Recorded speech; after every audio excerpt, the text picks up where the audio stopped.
Bienvenidas a todas y a todos a mi canal. Yo soy Kurenai y hoy os traigo el wrap-up de agosto.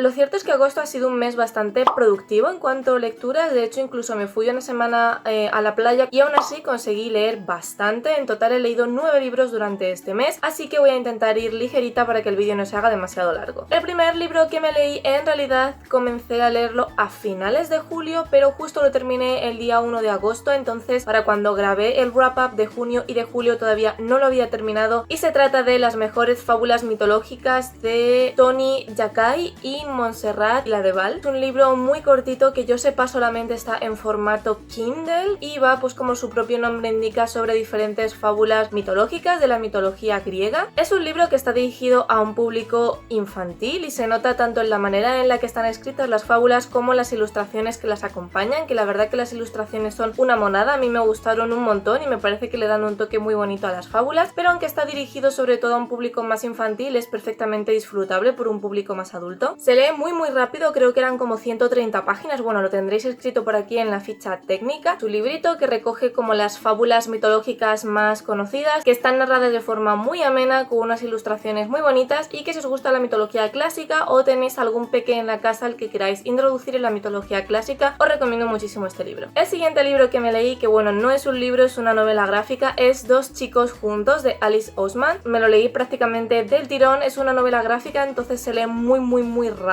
Respecto a Dos chicos juntos, no creo que os pueda contar nada más de lo que se ha dicho en las tropecientas mil millones de reseñas que ya hay. A todo el mundo le ha gustado esta novela gráfica, a mí de verdad que me ha flipado, entiendo por qué está teniendo tanto éxito. Y esta novela gráfica nos habla de Charlie, que es conocido en el instituto por ser el chico gay del instituto. Al principio, cuando salió del armario, sí que tuvo algún que otro problema con sus compañeros de instituto, pero ya como que su situación se ha normalizado y simplemente se ha quedado como el chico gay del instituto. Tiene una especie de relación a escondidas con Ben, que es el capitán del equipo de rugby, pero se nota que Charlie no está cómodo con esta relación y de hecho se nota que esta relación la mantienen pues porque Charlie es abiertamente gay y porque Ben no quiere reconocer en público su sexualidad. Digamos que es el típico chico, pues eso, popular, que tiene a todas las chicas de calle, que es el capitán del equipo de rugby, entonces como que quiere mantener su sexualidad un poco en secreto. Pues eso, Charlie lleva esta relación a escondidas con Ben, pero todo su mundo cambiará un día que cuando llega a clase le pongan como compañero de mesa a Nick. Nick es un chico del curso siguiente que no se conocían hasta ese momento y será a partir de ahí cuando, al ser compañeros de mesa, comiencen a desarrollar una amistad bastante bonita entre ellos, y al principio como que solamente se ven dentro de la clase, pero luego pues Nick anima a Charlie a que se venga al equipo de rugby porque les hace falta gente, luego empiezan a quedar fuera de clase, total, que se desarrolla entre ellos una muy bonita relación de amistad, y el problema es que Charlie comienza a sentir algo por Nick, y entonces Charlie se encuentra en la tesitura de que Nick le gusta muchísimo, pero que Nick supuestamente es heterosexual, con lo cual pues nunca va a poder pasar nada entre ellos. El caso es que esta novela gráfica es súper bonita, es de esas que cuando te la terminas de leer te deja como el corazón calentito. No sé, me parece una pasada, me parece súper bonita, y algo que quiero comentar es que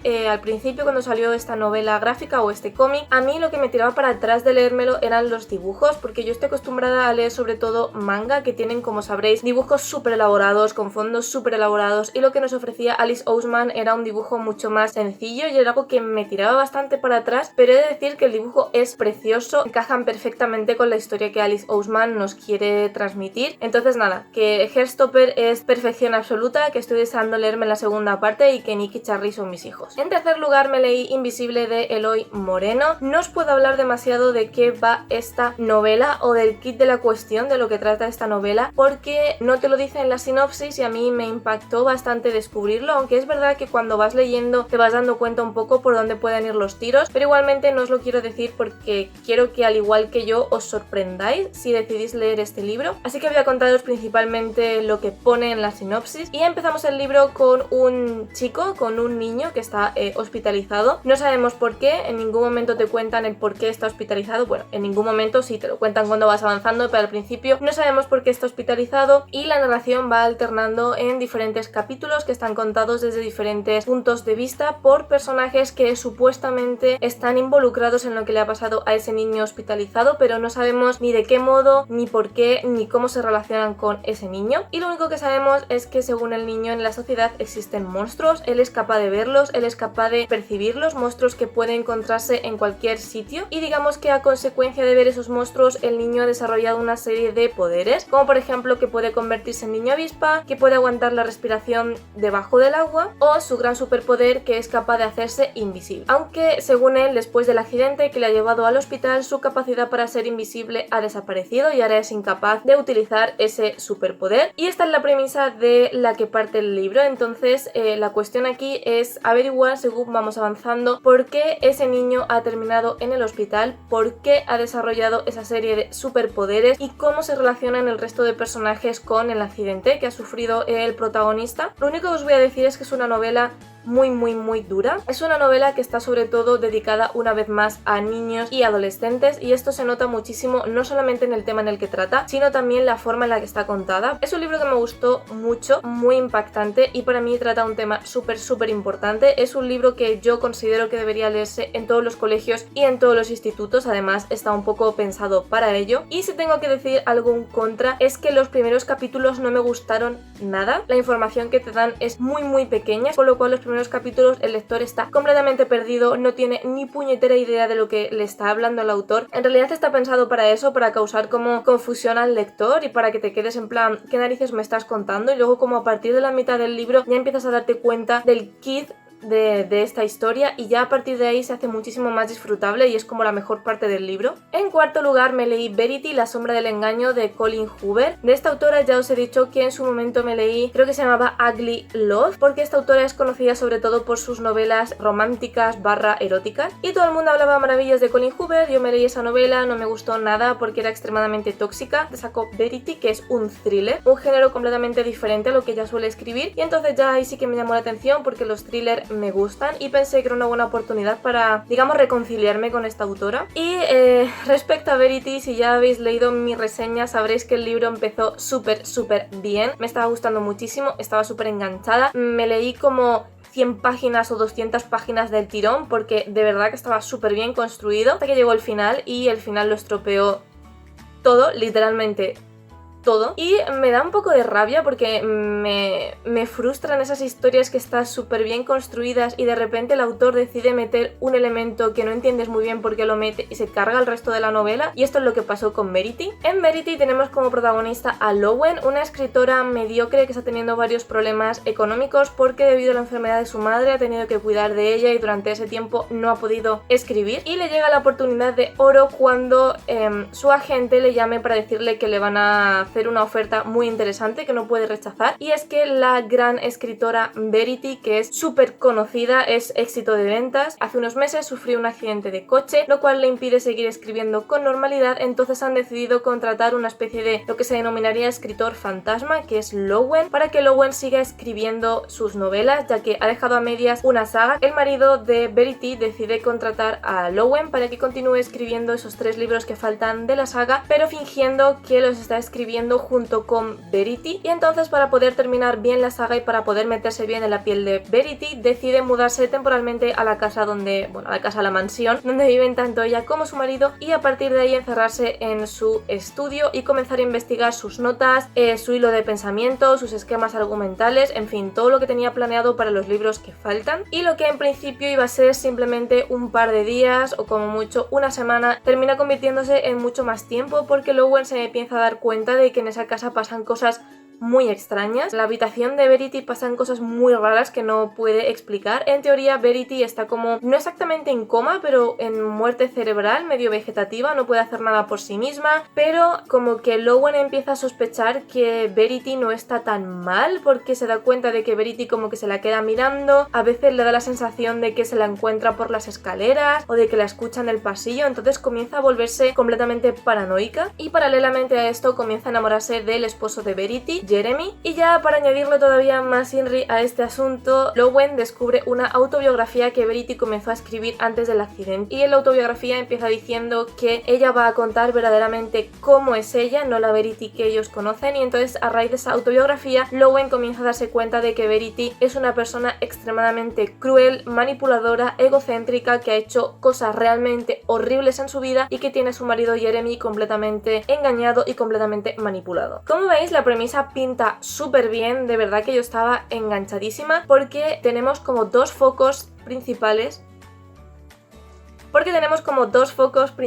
de interés. Por un lado tenemos la autobiografía donde descubrimos cómo es la verdadera Verity, y es una autobiografía que te va metiendo perfectamente en la cabeza de la autora y en la que te va contando cosas tan horribles y cosas tan siniestras que comienzas a sentir el miedo y las preocupaciones de Lowen. La ambientación que consigue en Colleen Hoover es maravillosa, consigue captar perfectamente el miedo de la protagonista, pero como digo, parece que el final que le da no es un final digno a lo que se merece esta novela, y por eso terminé poniéndole tan baja nota y terminó siendo una gran decepción. En quinto lugar me leí La Resistencia 1, La Búsqueda, que es la primera parte de la saga Memorias de Idún. De este libro ya os he hablado mucho, os dije que originalmente era una trilogía pero que sacaron una nueva edición en 6 libros, y yo decidí comprarme esta edición no solo porque me gustaba mucho, sino porque también la primera parte de la serie que va a sacar Netflix está basada en el primer libro de esta nueva edición. En Memorias de Idún tenemos como protagonista a Jack, un chaval danés de 13 años que cuando está regresando a su casa desde el colegio en bicicleta tiene un mal presentimiento de que algo raro está ocurriendo, y cuando llega a casa efectivamente se da cuenta de que alguien ha asesinado a sus padres. A partir de ahí descubre el mundo de Idún y en la región de Limbad, que son mundos mágicos. Será transportado allí por Shail, que es un mago, y por Alsan, que es un guerrero, y allí le contarán que el asesino de sus padres es Elrion, un mago que está a las órdenes de Kirtas. Kirtas es un muchacho de 15 años que se considera un asesino completamente frío, despiadado, el mejor asesino que puede existir, y cuya misión es matar a los magos rebeldes que han huido de Idún. Hace muchos años hubo una guerra en Idún y a raíz de ahí pues varios habitantes de este lugar mágico se trasladaron a la tierra porque no querían tener nada que ver con la guerra y porque su país quedó destrozado a raíz de este evento, y entonces Kirtas ha sido enviado para matar a toda esta gente. Y al parecer supuestamente los padres de Jack también eran magos rebeldes, magos que habían pertenecido a Idún pero que se habían trasladado a la tierra para sobrevivir. Jack por supuesto no tenía ni idea de esto y al principio le cuesta muchísimo asimilar que él puede pertenecer a una saga de magos, pero teniendo en cuenta que sus padres han sido asesinados y que si vuelve a la tierra probablemente ponga en peligro al resto de su familia, no le queda más remedio que quedarse en Limbad. Y bueno, a raíz de ahí pues ya conocerá también a Victoria, que es una chica que está en una situación similar a él, y comenzará a hacer muy buenas migas con Shail y con Alsan. Comenzará a entrenar para convertirse en un guerrero, para poder manejar bien la espada y así poder enfrentarse a Kirtas. Esta saga ya la leí como hace unos 10 años, fue una saga muy importante en mi adolescencia, entonces cuando la volví a releer fui con muy bajas expectativas porque yo soy muy consciente de que libros que a lo mejor me podrían flipar cuando tendría que 15 y 16 años, actualmente tanto tiempo después probablemente no me gusten tanto como en su momento, entonces no quise ir con demasiadas expectativas porque tenía miedo de darme un buen batacazo, y eso hizo quizá que disfrutara más la lectura. Soy consciente de que ahora mismo Laura Gallego tiene obras muchísimo mejores que Memorias de Idún, es evidente, ha evolucionado como escritora. ¿Por qué digo esto? Para que si todavía no os habéis leído Memorias de Idún, recomiendo muchísimo que la hagáis porque es como una de las grandes obras maestras de Laura Gallego, fue la que la asentó como gran autora de juvenil en español, pero tenéis que tener en cuenta que Memorias de Idún fue escrito eso como hace 10 años, con lo cual pues no os vais a encontrar la misma Laura Gallego que hay ahora. El siguiente libro que me leí es La luz de nuestro mundo de Frax Fair. Quiero dar gracias desde aquí al autor por haberme mandado el ejemplar. Esta novela es una novela muy cortita, creo recordar que no llega a las 150 páginas, y nos habla de Mike, un chaval de 13 años que tiene sobrepeso y por eso recibe bullying en el instituto. Entonces en la literatura ha encontrado un mundo en el que poder evadirse, y también digamos que quiere poner su granito de arena a su pasión por la literatura, y por eso empieza a escribir su propia novela. Un día en la biblioteca se encuentra con un señor al que llamará señor misterioso, que por X motivos hace que Mike sea teletransportado a su propio mundo, al mundo de Aegir, que es el universo que él ha creado para su novela, y allí conocerá a sus personajes y podrá vivir la historia que él mismo ha planeado en primera persona. Dentro de esta historia él fingirá ser un mago y ayudará a sus protagonistas, Rodo y Luz, a concluir con la trama de la novela y a salvar el mundo. Esta novela me ha interesado muchísimo por la premisa de la que parte. Me parece que el punto base es muy interesante, sobre todo porque creo que todos los que hemos escrito alguna vez nos habría gustado poder meternos de una manera tan física dentro de nuestro propio mundo. Sin embargo, he de reconocer que yo me esperaba muchísimo más, y esto es porque he seguido más o menos la trayectoria de este autor, he seguido su evolución y he seguido sobre todo su evolución en su forma de escribir, y siento que su prosa se me ha quedado bastante corta en esta novela. Según iba leyendo me daba la sensación de que me faltaba profundidad en las descripciones, profundidad en los personajes. Siento que no he conocido tan bien a Ejir como me habría gustado o como debería haberlo hecho, teniendo en cuenta que el protagonista está viviendo dentro de su propio mundo. Me hubiera gustado que el autor hubiera explorado muchísimo más el mundo de Aegir, o que hubiera explorado muchísimo más a sus propios personajes, que hubiera profundizado más en sus deseos, motivaciones, personalidad y demás. También es verdad que es una obra muy corta, entonces entiendo que debido a la longitud de la novela se haya centrado más en la acción o en la trama en sí que lo que viene siendo en desarrollar el mundo y a los personajes, pero aún así siento que se me ha quedado corto, que debería haber sido una novela mucho más larga para que hubiera explotado bien